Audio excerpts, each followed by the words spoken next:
Dream 11 come back update. बड़ी खबर नहीं, होगा पूरी तरह बंद ड्रीम 11। अब यहां पैसे लगेगा। दोस्तों, अगर आप फैंटेसी क्रिकेट पसंद करते हैं तो यह खबर आपकी है। काफी चर्चा के बाद साफ खबर आई है, वापसी संभव नहीं। ड्रीम 11 पर पहले भी विवाद उठे थे। मुख्य वजह ऑनलाइन बेटिंग और गैम्बलिंग से जुड़ी चिंताएं। सरकार और न्यायपालिका ने कड़ी कार्रवाई की। युवाओं में लत और आर्थिक जोखिम को लेकर आशंकाएं थीं।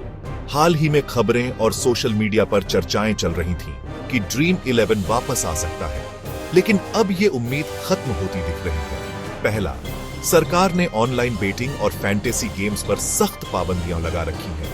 दूसरा, ड्रीम 11 के खिलाफ कई कानूनी केस अभी भी चल रहे हैं। तीसरा, सरकार का तर्क है कि ऐसे प्लेटफॉर्म युवा वर्ग को जुआ की ओर धकेलते हैं।